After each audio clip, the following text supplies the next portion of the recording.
Hi folks, I'm Alan Watt and this is cuttingthroughthematrix.com, also on alanwattsentientsentinel.eu on July the 18th, 2007. Today people are so overwhelmed with the amount of information and disinformation and just sheer data. They don't know what to make of it all. They often end up in a bigger confusion than the one they started with, chasing rainbows, false leads, and trying to make sense, because the human mind, each individual, has a logic which depends upon incoming data in order to try and figure out its immediate environment and the bigger environment beyond. Every creature that lives tries to change, and it must change, its immediate environment in order to survive, from insects all the way up.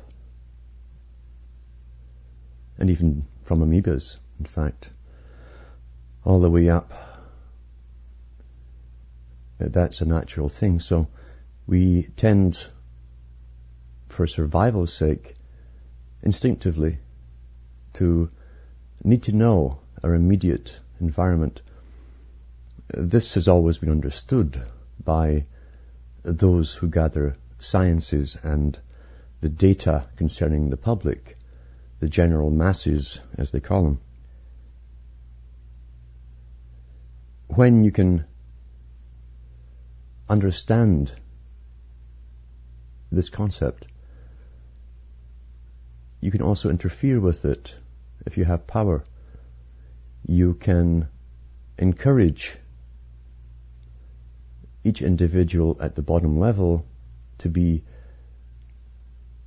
completely concerned with their immediate environment, their little area, their home, their area, their people around them, their town, everything they need immediately for day-to-day survival. You encourage that, and you can cut them off from bigger realities beyond by either giving them false data concerning the big picture of the world in general, or even their country. You simply withhold data and you encourage the trivia. That's what most television stations, your local television stations, are all about. That's their job, is to make you think everything you need to know and worry about and care about is just around you. And that used to be true at one time to a great extent, not completely though, because there's always ones from outside that area that would come and invade you and steal what you had. Since the advent of money, especially, because money was necessary to get standing armies in the first place and hold them together long enough to go and invade somewhere far away. For over 100 years, we've had, at least the public have been given, forms of communication from telephone, then radio, and television followed up. Long before this was decided to be given to the public, it was debated at very high levels whether the public should have it in the first place. And if they did get it, what real purpose would it be to serve the system's elite themselves? Because nothing is given to the public that might upset the system. Therefore, all information that was decided long ago would be vetted and given out to the public, censored, if you like, debated and censored. What would fill your head at the bottom would literally be decided at very high levels. Your topics of conversation, the dramas that happen in everyday life, that end in murders, the things that grasp people's attention, the intrigue. Should they give them that, or should they give them false data concerning government, and that was a big one from the very beginning. You never let the public know what government's really all about, since it's there to serve an elite, and democracy being a complete farce to begin with.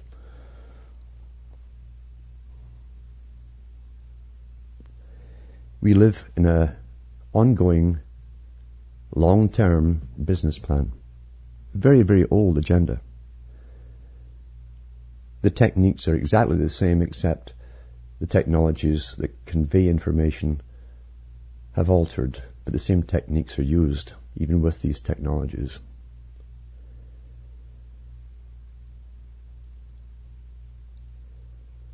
Long ago it was decided that to control the whole world completely, I mean complete control of every individual, you need everyone to be completely predictable. That meant complete personality profiling, the collection of every individual's data on a daily basis, in fact, and how on earth this could be achieved. And they knew they would give us a technique eventually where you couldn't buy or sell without it being monitored. Your income would be monitored, your output would be monitored. And that agenda has never let up.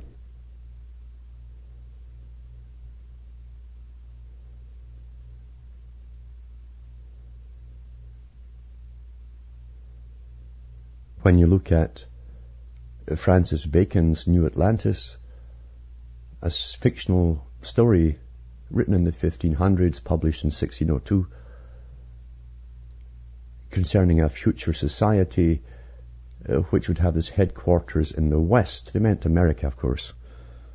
They call it Solomon's Island, run on virtue, and a secret society running the whole show, comprised of high intellectuals and scientists. There's no way that Bacon could have imagined a society which powered itself with an energy which could give off the light of the sun. That's very familiar, isn't it? If we think of nuclear energy. And people think, so that's impossible, he couldn't have imagined that. Well, he couldn't have imagined that, you're quite right. In the days of wind sail and canvas sails and the horse and cart and a candle to write by, you could not have imagined that at all. And neither did he. But then atomic energy was speculated upon thousands of years ago.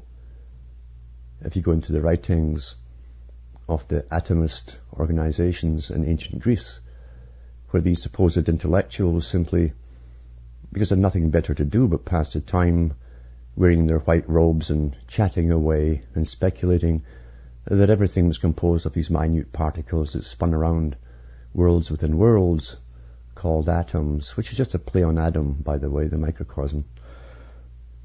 Everything is interrelated in this big joke. The trick in all ages is to keep real high sciences, which are constantly being investigated by special teams all down through the ages, secret from the public.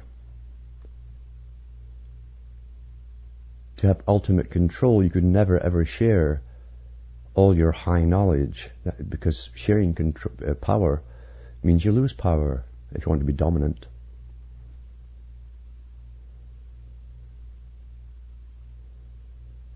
Yet, there's no doubt that Francis Bacon's book was published at that time. Not the updated versions that spin in the aliens and all that kind of stuff. That's the new age spin that the elite have promoted to confuse us even further. Because it's much easier to believe the game's over if aliens that are superior to you run the whole world and always have. That's called psychological warfare. The purpose being that you give up before anything starts.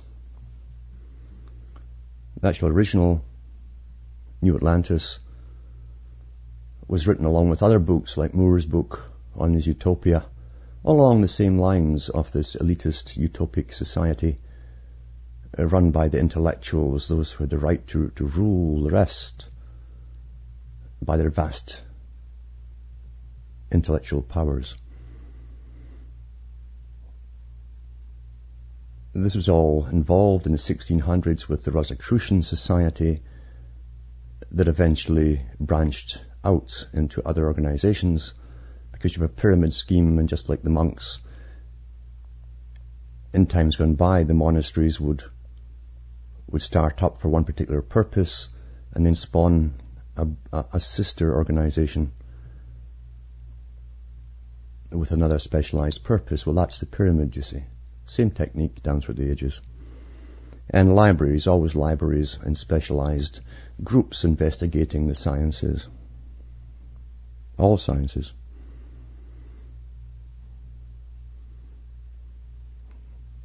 That's why it's astounding to the public when someone comes out with incredible statements on the future. Sometimes they use authors like H.G. Wells.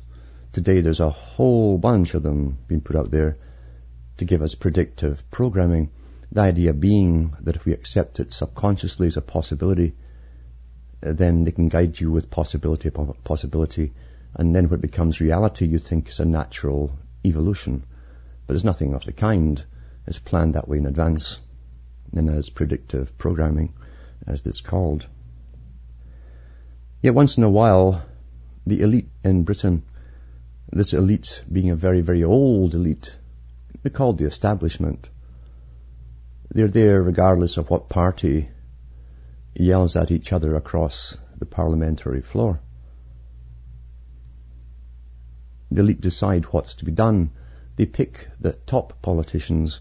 Doesn't matter about the ones down below. They're allowed to compete for their little share in the booty of the public purse, and fame and glory and high contracts when they leave for lobbyists' jobs.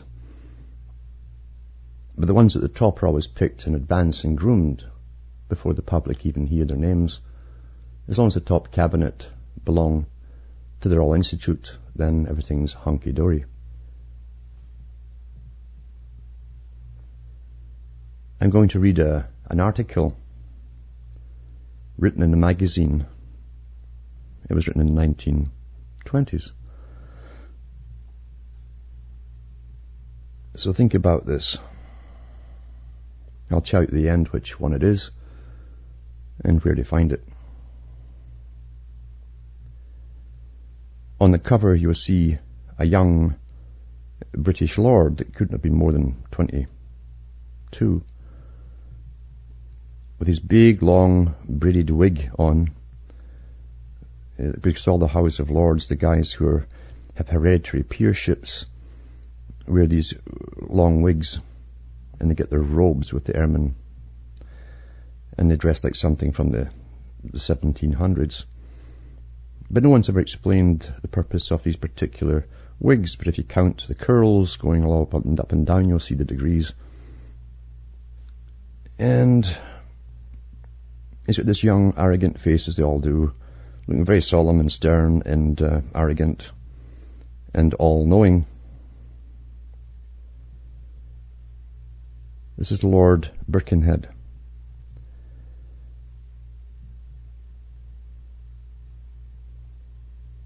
And this is what he says. And he says all of the following because he's allowed into a higher circle of science, which already existed. At least the basics of it did. And he was let in on the know. The ones at the bottom that the public hear about are doing research. They don't know about the findings of those above them, done long ago.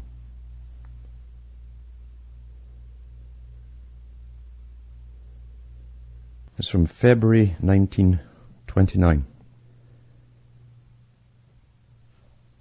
Babies will be produced by chemists in laboratories. He's talking about the year 2029.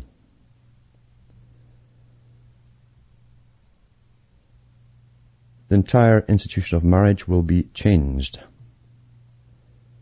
We will all live to be 150. No one will need to work more than 2 hours a day.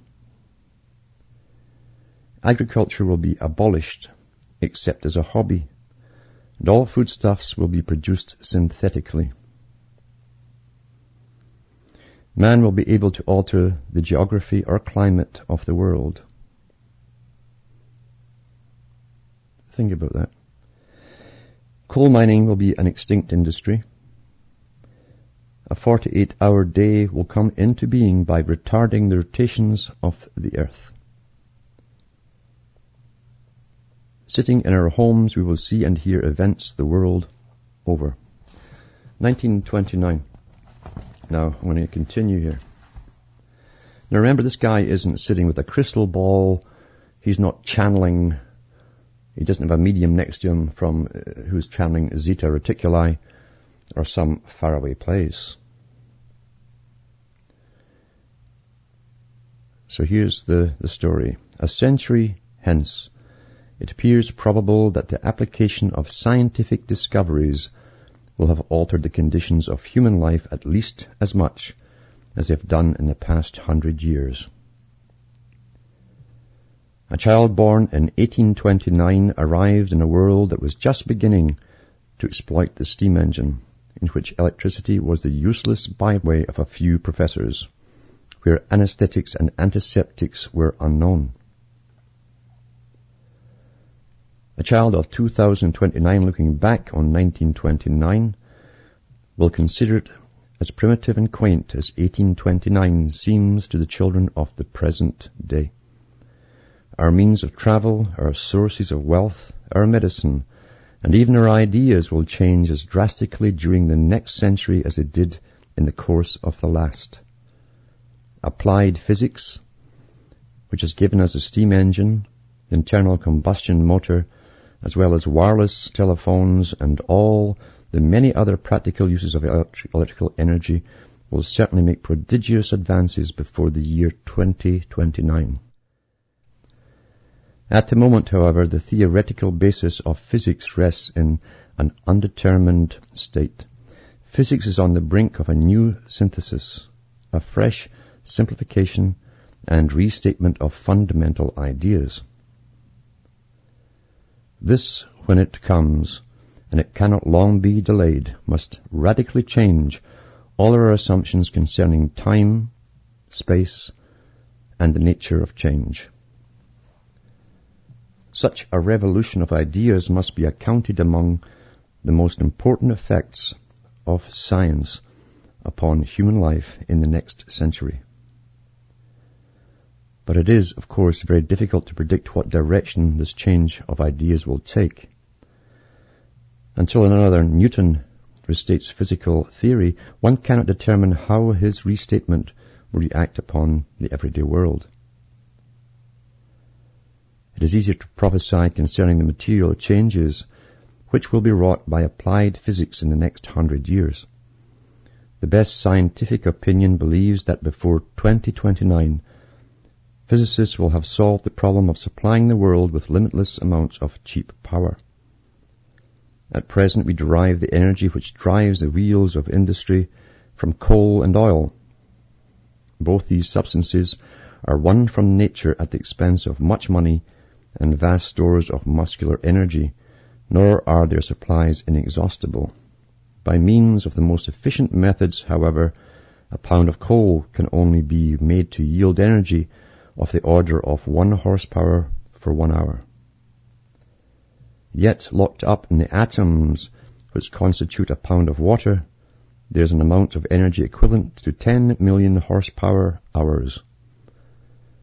There is no question that this colossal source of energy exists, but as yet physicists do not know how to release it, or having done so, how to make it perform useful work. This problem will be solved before 2029. Some investigator at present in his cradle or unborn will discover the match with which to light this bonfire or the detonator needed to cause this terrific explosion. The consequences of tapping such stupendous sources of cheap energy are almost illimitable. For the first time in history, man will be armed with sufficient power to undertake operations on a cosmic scale. It will be open to him radically to alter the geography or the climate of the world. By utilizing some 50,000 tons of water, the amount displaced by a large liner, it would be possible to remove Ireland to the deeper portion of the Atlantic Ocean. The heat obtainable from the same quantity of water would suffice to maintain the polar regions at the temperature of the Sahara for 1,000 years. Think about it. The liberation of this energy naturally will revolutionize travel and transport. Engines weighing 1 ounce for each horsepower they develop will become practical possibilities, and a power plant of 600 horsepower will carry fuel for 1,000 hours, working in a tank no bigger than a fountain pen. Concerning the nature of the vehicle for which such engines will provide the motive power, it is rash to prophesy. Passengers will travel in enormously swift aeroplanes, which by 2029 will ascend and descend vertically. Goods will be carried cheaply and rapidly by land or sea, propelled by motors whose fuel bill will be almost nil. The coming of this new energy obviously will be accompanied by acute social problems. Its adaptation to industry will entail, for example, the final extinction of coal mining. Since, however, it cannot but vastly reduce the cost of all manufactures, there is hope that the new wealth it creates will enable governments adequately to provide for the millions whose livelihood it destroys. Some authoritative scientists do not believe that the solution of the power problem will be reached along these lines. They consider that either the winds or the tides will be forced to yield up their energy. Water power is too unevenly distributed over the Earth's surface and too much affected by seasonal variations ever to become the principal source of the world's energy, but the winds are never still, and the tides flow and ebb with unvarying precision. If the winds were harnessed, they could produce a superabundance of cheap power. During stormy weather, their surplus energy could be stored in a variety of ways, and so be available during calms. I'll break for a second here to tell you that this character, you see, this Lord, had been given access to a future already decided upon. The reason being he was a hereditary peer of the realm, a lord, who gains access to the business plan. And they never changed their plans.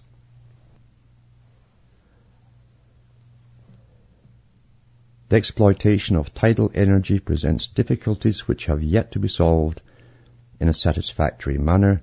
These difficulties, however, are not those of principle, but of technique, and if the wealth and the serious engineering attention of the world were focused on the question for 10 years, there's no doubt that they would be overcome. The tides of the Bay of Fundy alone could supply the whole of North America with electrical energy. By utilizing tidal energy to any large extent, we should diminish the speed of the Earth's rotation. As it is, the tides act as a brake upon the rotation of the Earth. That's true. As we spin, you see, it's almost like a drag as it catches up and tries to catch up. For every action, there's an equal and opposite reaction. That's the old theory. To continue, as it is, the tides act as a brake upon the rotation of the Earth. Tidal friction occurs principally in the Bering Sea, which divides Alaska from Siberia. Its present effect is negligible, since it does but lengthen the day by a fraction less than a second in the course of each century. If sufficient energy were extracted from the tides to supply every imaginable future development of human enterprise with power, this braking effect would not be greatly increased. Many millions of years would elapse before the day grew as long as our present week. 5,000 years takes us back to the dawn of recorded human history, and that's his little lie, you see, because he's well aware it's much older. So that even a 10th part of 1 million years carries us forward beyond the reach of imagination. We need not, therefore, grow alarmed that by harnessing the tides we shall so retard the rotation of the earth as to embarrass our remotest descendants. But the 48-hour day is a possibility in the far future. During the next 100 years, applied physics will certainly develop wireless telephony and television beyond our present most imaginative expectations. By 2029, it should be possible for any person sitting at home to be present at no matter what distant event. Stereoscopic television. This is before the public got TV, remember, even mono. In full natural colours and perfected wireless telephony will enable him to see and hear any event which is broadcast as effectively as if he stood beside the transmitting apparatus. Such developments must influence the future of politics, for by their aid it will be feasible once more to revive that form of democracy which flourished in the city-states of ancient Greece. By 2029, the chosen spokesman of each political party will be able to address every voter as effectively as he now can address the House of Commons. And so the electorate itself, rather than its representatives, may decide each vital political issue. They got to get you a bit of icing on the cake to make you believe it and want to eat the cake. After the spokesman of each party has had his or her say, the votes of the entire country could be recorded and counted by mechanisms installed in the telephone exchanges. Within 20 minutes from the end of the last speech, the will of a national jury on any subject could be ascertained and announced. He's talking about computer voting. Applied chemistry has not affected human life in a manner comparable with the changes produced by physical research. So far, the ordinary man is concerned, chemistry is only useful to him when it discovers new, desirable substances, or discovers a means of synthesizing a material more cheaply than is produced in nature. In the past, chemists have enriched the resources of humanity with new metals and dyes, drugs, explosives, and other substances useful in industry or in private life. By 2029, thousands more such new substances will be available. Aluminium will be cheaper than pig iron is today. Malleable, unbreakable glass will be a commonplace of domestic life. It's also been suggested that chemical research will turn to the discovery of new physiologically pleasant substances. At present, civilized mankind has discovered and adopted only 3 such substances, such as tobacco, alcohol, and caffeine. For tea and coffee, these certainly have added enormously to the amenities of existence, and Dr. J.B.S. Haldane has proposed that chemists should seriously consider a search for many more such additions to human enjoyment. Most chemical substances are either disagreeable or dangerous in their physiological effects, though a small number, not more than a few thousand, are valuable to medicine. Should chemistry in the next 100 years be able to discover a dozen substances as pleasant and harmless as tobacco, yet each producing a different effect on the consumer, it would have earned the thanks of every hard-worked man and woman in the world. They'd love to dope us all, you see. Any developments in physics and chemistry, which reasonably may be predicted to occur before 2029, do no more than alter the accidentals of human existence. In biology, however, developments may be predicted which will change the whole nature of life as we experience it today. Even those who know least about the confidently expect prodigious advances from medicine and surgery in the near future, and their faith will not be in vain. The abolition of epidemic disease by 2029 is fairly certain, as is the discovery of cures for such scourges as cancer and tuberculosis. Well, that's true. They do have all the cures. It's just that the public will never see them. Complete and prolonged local anesthesia will become practicable so that not only will operations be painless, but the patient will feel no pain afterwards as a result of them. Such an advance also entails completely painless childbirth.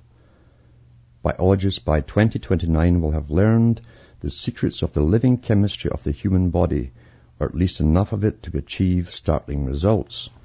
Rejuvenation will be an ordinary and well-recognized matter of a few injections at appropriate intervals. Now, when were they actually using these little injections? Certainly not for you boys and girls. I can assure you that. The desire to keep old age at bay has ever been one of the dreams of humanity. At last we can predict that it will be achieved.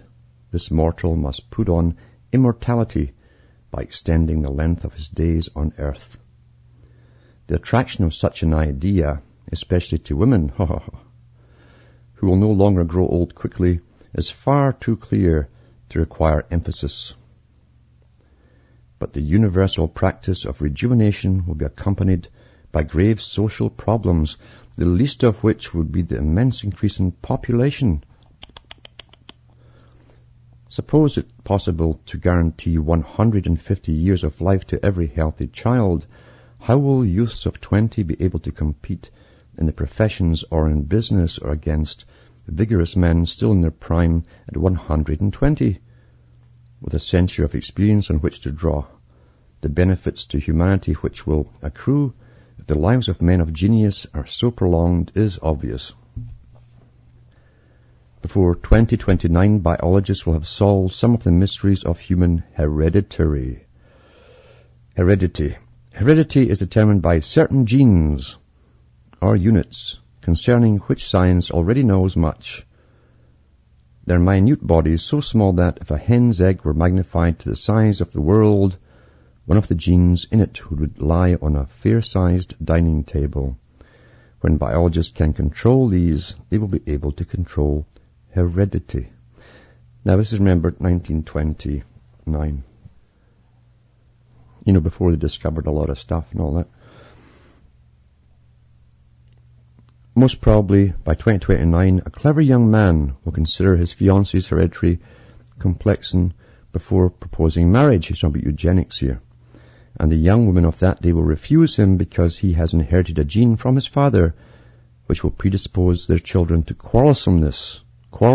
He's talking about behavior, you see, personal behavior. It's interesting he doesn't touch on the physical disability part of it. But these guys are eugenicists, you see. This is the elite talking here. By intelligent combinations of suitable genes, it will be possible to predict with a reasonable certainty that truly brilliant children shall be born of a marriage. That's called genetic enhancement today. They had that term back then, but we didn't know about that. You see, we were kept in the dark.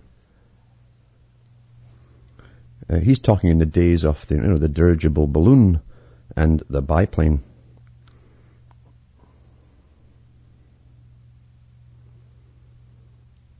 He's talking about taking out the bad genes, the inferior types that make you quarrelsome or disobedient to your superiors. That's what he's talking about. It was all discussed even before this guy was born, this writing this.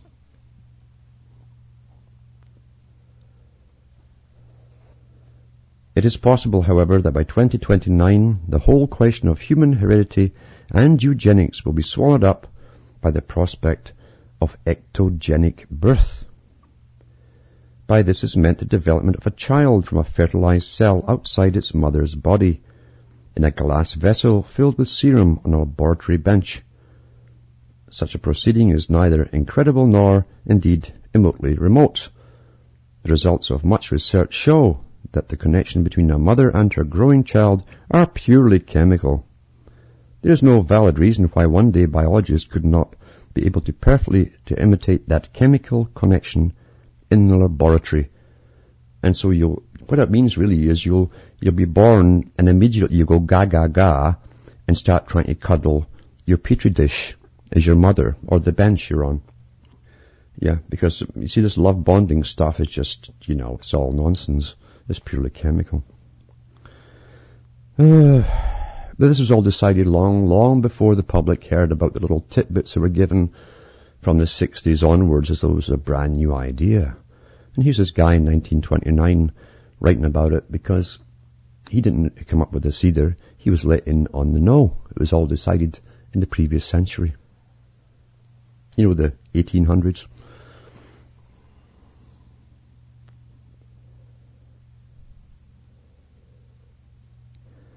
The possibility of ectogenic children will naturally arouse the fiercest antagonism. Religious bodies of many different creeds will rally their adherents to fight such a fundamental biological invention. In fact, the mere mention of its possibility here may strike many readers as gratuitously disgusting. Nevertheless, the thing is possible, and since it is possible, it is certain that scientists will be deterred by no persecution from straining after it. See, all the reactions of the public are already figured out in advance and overcome when they announce these things even. All the debating, all the problems they foresee are debated and overcome before they tell us any of this stuff. Then retell us later on as though it's brand new again.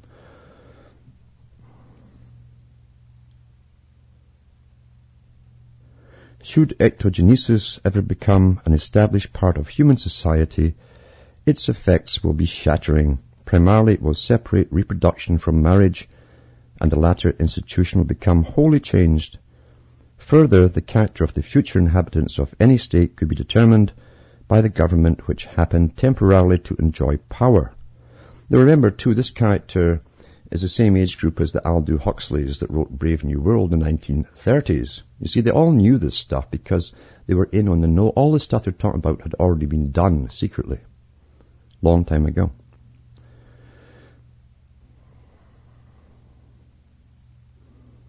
Further, the character of the future inhabitants of any state could be determined by the government. Further, I'll say that again, the character of the future inhabitants of any state could be determined by the government, which happened temporarily to enjoy power. By regulating the choice of the ectogenic parents of the next generation, the cabinet of the future could breed a nation of industrial dullards. That means morons, folks. Or leaven the population with 50,000 charmingly irresponsible mural painters. This is a little high-class joke. Chuckle, chuckle. A further immediate consequence of ectogenesis would be a plea that society should be allowed to produce the human types it most needs, instead of being forced to absorb all the unsuitable types which happen to be born. Eugenics again, and the planned society. Arranged long ago, long before we were even born, or your parents were born. If it were possible to breed a race of strong, healthy creatures, intelligent to perform intricate drudgery yet lacking all ambition, what ruling class would resist the temptation? Many of the arguments brought against slavery would be powerless in such a case, for the ectogenic slave of the future would not feel his bonds. Every impulse which makes slavery degrading and irksome to ordinary humanity would be removed from his mental equipment. He wouldn't care. His only happiness would be in his task. He would be the exact human counterpart of the worker bee. Oh, where we heard that before, going all the way back to ancient Egypt. Ah, boy, oh boy. As above, so below, eh? Only the arguments of religion could be used to prevent his evolution. Evolution, here we go. His emancipation could never be considered, for in freedom he would find only crushing boredom and misery. I gotta just work 100 hours a week. I just have to do it. I just have to do it to make me happy. It seems improbable, however, that the future developments of industry will call for such a being to tend its wheels. Production will become so cheap and barring political or international upheavals, wealth will accumulate to such an extent that the ectogenetic robot, will never be needed, so the humans now are a robot. He's a golem, G-O-L-E-M. It is far more likely that men will work as machine minders for 1 or 2 hours a day and be free to devote the rest of their energies to whatever form of activity they enjoy.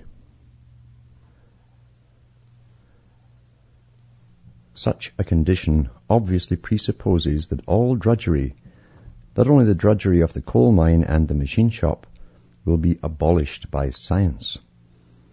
It predicates the end of agriculture as the fundamental industry upon which human life rests. Think about that now. Probably biology, in alliance with chemistry, will make an end of agriculture even sooner than the cheapening of production will render a 10-hour maximum week universal in the workshops of the world.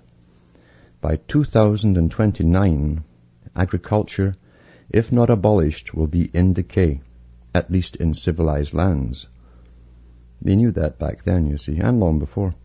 The first step towards the end of agriculture will be the production of benevolent bacteria, able to fix the atmospheric nitrogen which is essential to the growth of plant life. Such bacilli never could develop naturally, since many of their ancestors will be unable to live except under entirely artificial conditions in a laboratory. But when the active nitrogen-fixing bacteria are at last hardened off and allowed to multiply in agricultural land, their immediate effect will be to act as a super-efficient manure. By their aid, 5 or even 10 ears of wheat will grow where one grows now, while the pasture which now feeds 10 beasts will feed 50. Such a development will, of course, be watched with anxious eyes by all governments. Food prices will slump. Millions of laborers all over the world will find their livelihood vanished. Hard on the heels of this development will come the perfection of synthetic foodstuffs. At present, we nourish ourselves by a curiously wasteful and roundabout method. Solar energy is absorbed by plants and stored by them in their structures, mainly in the form of cellulose. The human body is unable to digest cellulose and so to extract nourishment from it. Many animals, however, aided by obliging bacteria, are able to perform this feat, and we keep herds of sheep, cattle, and pigs, all engaged in the task of digesting cellulose and transforming it into the meat and milk upon which we live. Already it is impossible to convert indigestible cellulose into digestible sugar, but as yet the cost of the operation prevents its being carried out except as a laboratory experiment.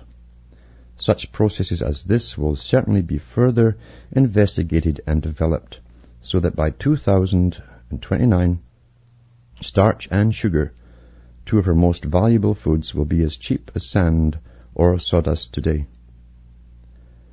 Concerning proteins, the other most important human foods, 2 possibilities exist. Either they too will be produced synthetically, or else the more highly prized varieties of animal foods, such, for example, as beefsteak or chicken's breast, will be grown in suitable media in the laboratory.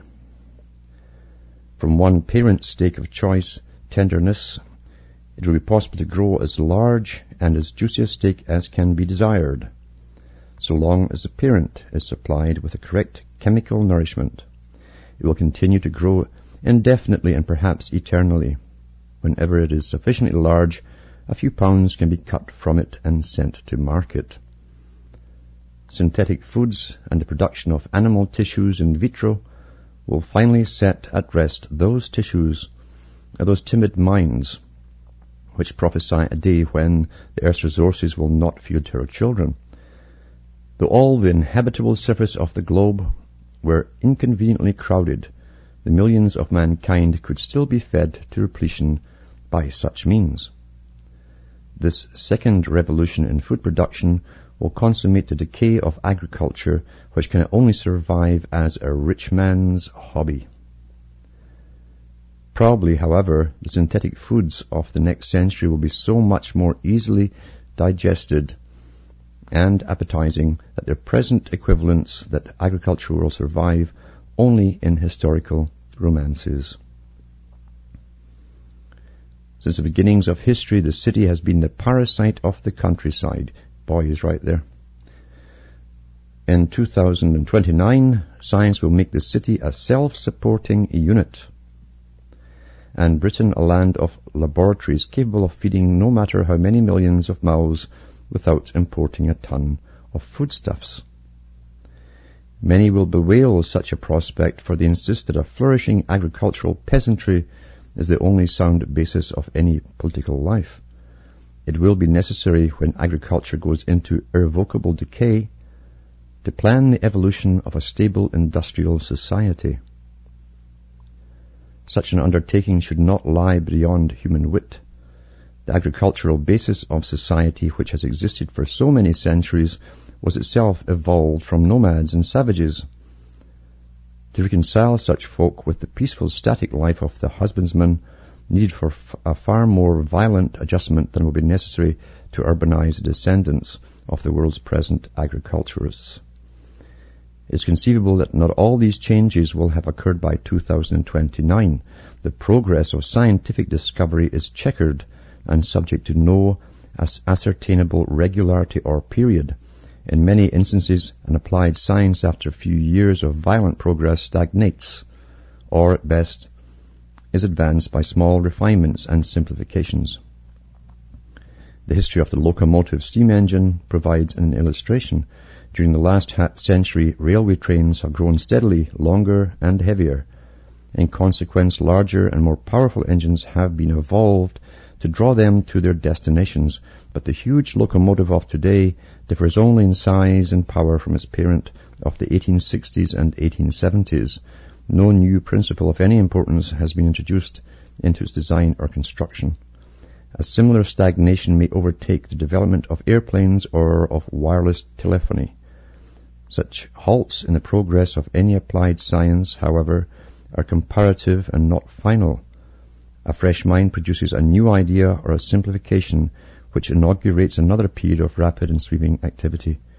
I have assumed, therefore, that the rate of progress in applied physics, chemistry, and biology during the next 100 years will be maintained approximately at its present level. It may even be greatly accelerated by the ever-increasing interest in scientific research on the part of industrialists and governments.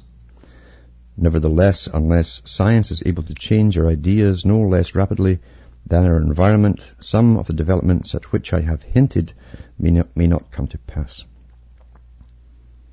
Unless, for example, the ideas of Asiatic peoples are drastically changed, it will be impossible to stamp out epidemic disease from the world.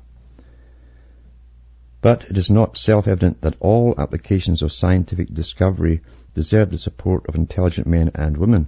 Because science has benefited humanity in the past, there is no reason why it always should do so in the future. A biological discovery may well plunge the world into such a catastrophe as would destroy civilization for 1,000 years. As you are reading these words, some disinterested researcher may detonate an atomic explosion which will involve the world and reduce it to a flaring vortex of incandescent gas. So there you have that one. And that is from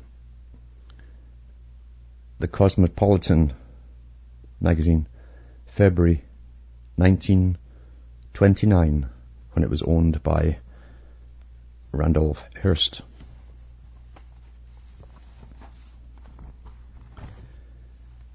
And this little talk on a future with much of what we're seeing happen today, and much of this information re-released in the 1960s and onwards as though it was brand new. It was written in 2029 by Lord Birkenhead of England, one of those in the know. And you'll see his photograph on the page, the first page of his talk in the magazine, with his big wig on and all his curls of his artificial rug that he wears, and the arrogant upper class facial appearance that he puts on there. I think they must practice that from birth. And a little emblem of Saturn in the left. Old Kronos that eats her children, or his children. And then you have two lightning bolts behind him, which turned out eventually to be the sign, one of the symbols of the Nazis. Ooh, what does it all have in common? I do wonder. Yep, science is not new. All the things we're told about are obsolete. All the stuff that we use is obsolete. And in fact, before you get any of it, there are massive debates at very high levels as to whether they should give it to the public, and there's always an ulterior purpose in doing so. As we snap up all the goodies and say, my goodness, isn't this fun? I can play longer and more. And yet we're all being brought into a catch-22 where we can't think for ourselves anymore because it's all done for us. And many people in today's world are quite happy with that arrangement. They haven't consciously thought it through. In fact, most people, and it's true, don't really consciously think much through at all. Their ideas are marketed to them and downloaded into them as efficiently as a program is downloaded into the computer, because essentially we are just walking computers in a sense.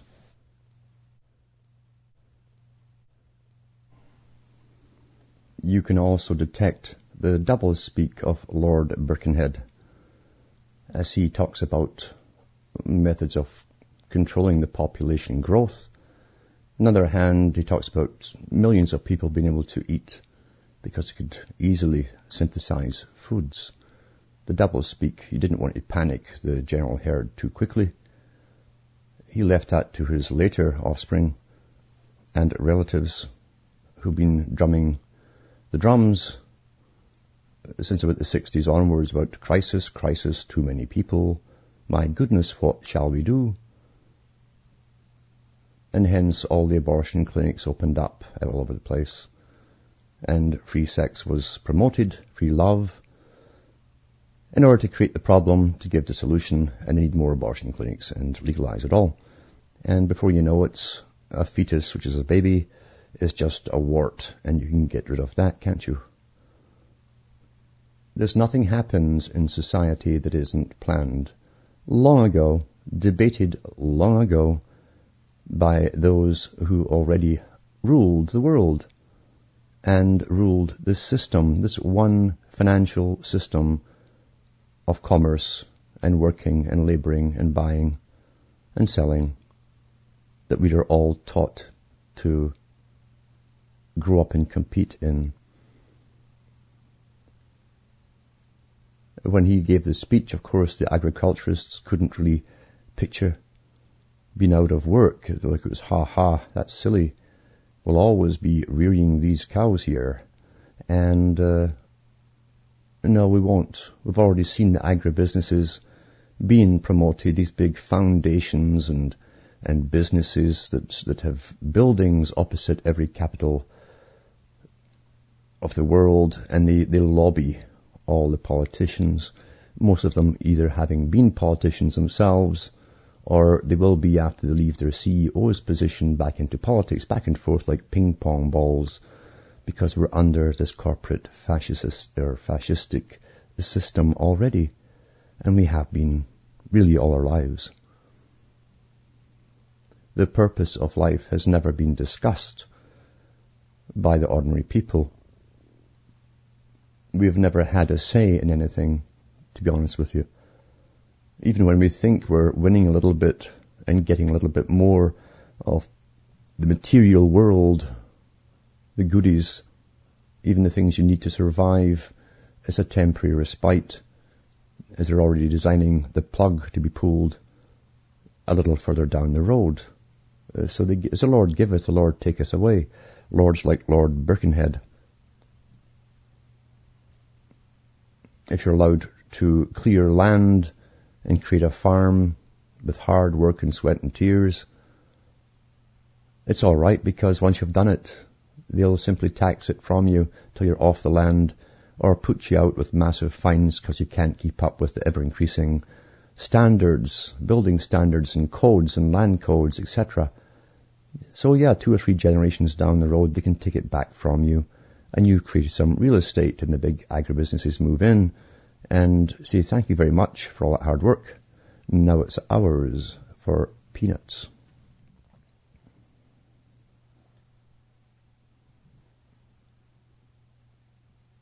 Remember,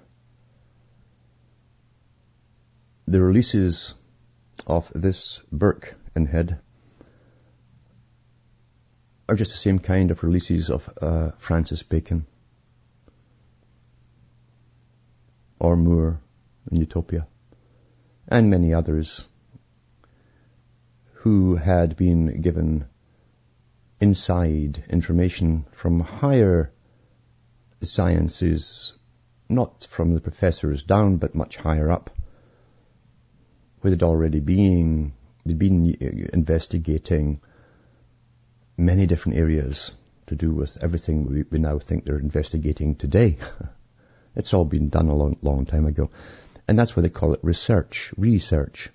At the bottom level, they don't know that it's all been done before by much higher levels that are kept secret from everyone, except those at the top.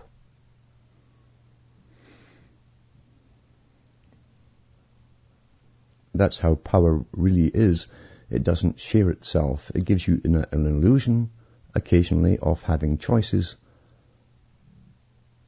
But in reality, all the decisions were made a long time ago with your betters. You know, these people who are your betters because, well, they have better genes than you see. They're not Levi's. They're good genes, better ones. Old genes that are mated up with other good genes. So these genes last a long while before they wear out, obviously.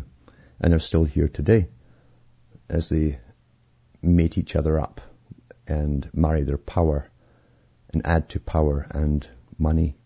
And, of course, the psychopathic trait of the gene that they have is passed on to their offspring. They're not as silly as people would like to make out. They have a natural instinct for power and control and dominating others. Sometimes with the most pleasant faces, another gift of the psychopath. And always depending on the fact that ordinary, normal people with empathy, with consciences, will believe them, whatever they say, because we cannot believe, being ordinary people with empathy, that there are such evil, cruel people who would do the most horrific things to not just us, but anyone across the planet, because the end justifies the means, and they sleep well at night.